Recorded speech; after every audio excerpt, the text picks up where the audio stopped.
Hi. In our previous video, we talked about how to file GSTR1. In this video, we'll be talking about how to deal with GSTR2. GSTR2 essentially refers to your purchase related data, and this is the data that your suppliers enter in their GSTR1.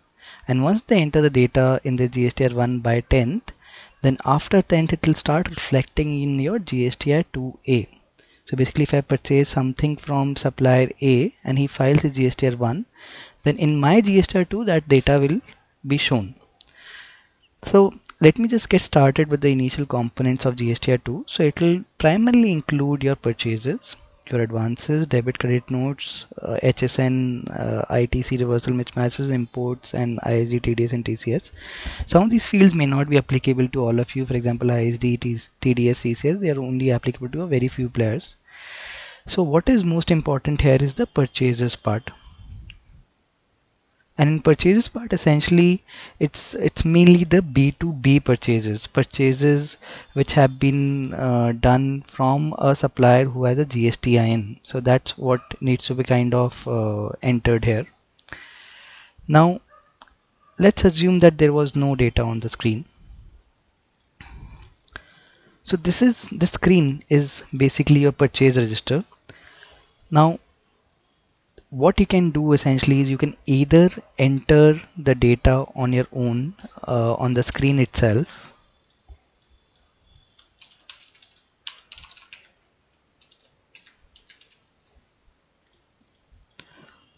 or you can also import the data from your ERP or Excel systems. That's also can be done. So there are multiple approaches through which you can file your GSTR2. Now let me show you the easiest approach. So let's say that you're a very small supplier or a very small purchaser and you have 10 to 15 invoices. So in that case, it will make sense that you import your supplier data or the data that your suppliers have entered on your name. You fetch the data from the government. So you'll see all the invoices here. You can then say that you want to use this data. So you see all the data is here. So all the data has been provided by your supplier. Now what you can do is you can basically keep your purchase register besides you and go one by one. So for example, for this specific invoice, if you think that the value was lesser, so you can reduce the value. If you think that this invoice wasn't there in your record, so you can reject this invoice. Similarly, you can approve the invoices. So if you think that there is some invoices that are missing, you can also add the invoices directly onto the system. So I can add an invoice here. You can add the invoice number, I can add the date. So all those details can be added here. Now at the end, you will see that I also need to add the eligibility part, whether it's eligible under input goods, input services, and I also need to enter the ITC claimed. So once I'm done, I can just save and I can file this return. Now this was assuming a very simplistic case wherein we only have like 10, 15 or at max 20 invoices and we manually reconcile the invoices and file the return. Let's say that you're a larger company and you have 500 invoices. Now checking the data one by one for these 500 invoices will be extremely cumbersome. So here is what you can do. You can import your purchase register, which can be in form of Excel, or you can either type it on the screen itself.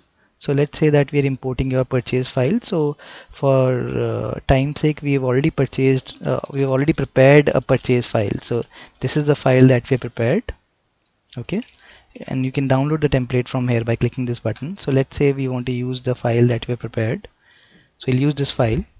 Now data from this file will be automatically imported here to our screen or to our system. So you see, in terms of status, everything has been added by you, and since this is your data, we have automatically marked this as approved. Now this is something that you think is right. Let's also get the data that your supplier has entered of the sales that he's made to you. So for that, you need to import your supplier data from here. So this is where you import your supplier data from. So let's say I import data from the government. So this is something that a supplier has entered. The moment you click the reconcile button, this picks up the data or the purchase register that was on the screen and reconciles it with this data, which is your supplier's data, and shows you where are the errors. Now, if you see, this is the reconciled data, wherein 40 records were found, 15 were matched, and these were unmatched. Now, what we have done is we have intelligently kind of mapped your data with the supplier data, and all the records that were matching, we have automatically approved that. Similarly, all the records that were added by you, also they have been approved. Now, only the records which were either mismatch or which were found in your supplier data but not found in your data have been marked as pending. Now, let's take an example of a mismatch invoice. So for example, in this case, in this particular invoice, you see that the error is that the total value of 28% rate provided by your supplier is 98095, but your value for the 28% rate is 34,000. So you can either now recheck and say that you were wrong or the supplier was wrong. So in case you think that the supplier is right, so you can use his value, which was 98095 here, and do away with your value. Similarly here, it's saying that your supplier value was 27466, but you have entered the value as 9520. So which means if your value is incorrect, you can change this value, and then you can also change the status. So once you've satisfied that this invoice is correct as per you, you can just mention approved here.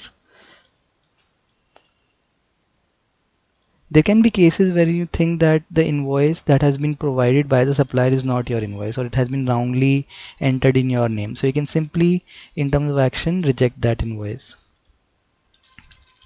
So again, this action updation needs to be done for each and every invoice. For the ones that were matched, we have done it automatically, but for the others you have to do it manually. So once you are done, you can just save the changes, and you'll see that all these changes are now reflected on the final data. This is the final data that will be kind of submitted to the government. You can recheck it anytime you want to. You can just save this, come back, check whatever data you want to check, and then update it whenever required. There's another feature that we have provided with the system, which is notify the sellers. Now, against each of these GSTINs, we have also provided email IDs, which you can do in the manage party section.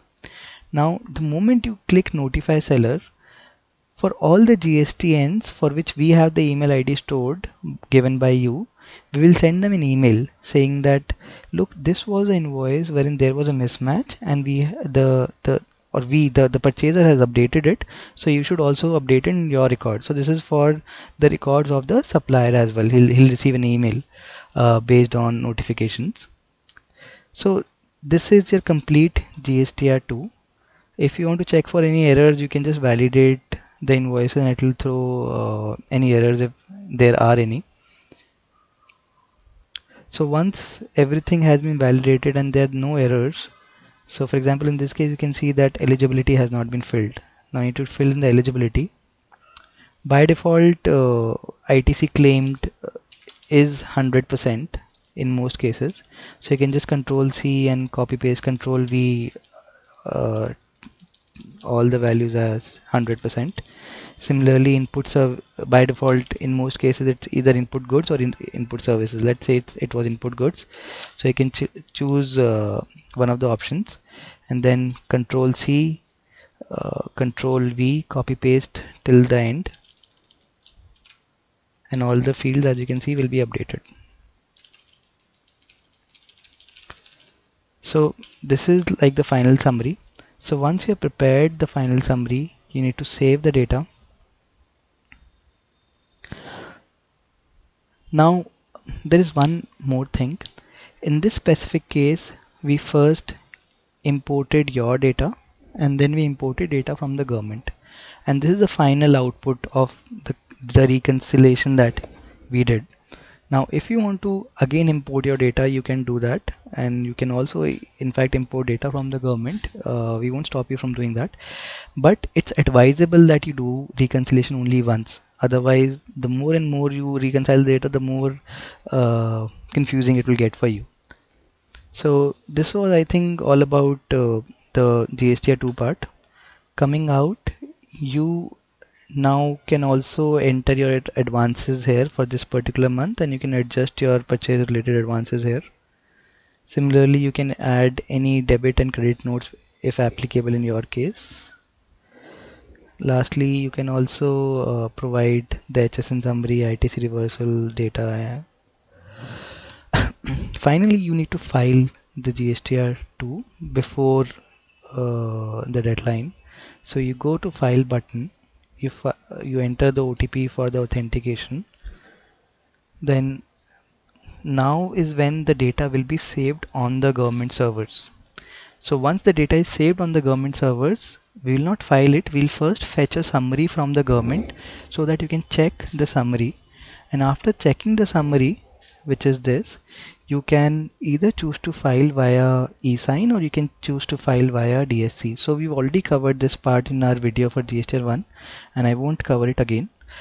So basically this is how you can file your GSTR2.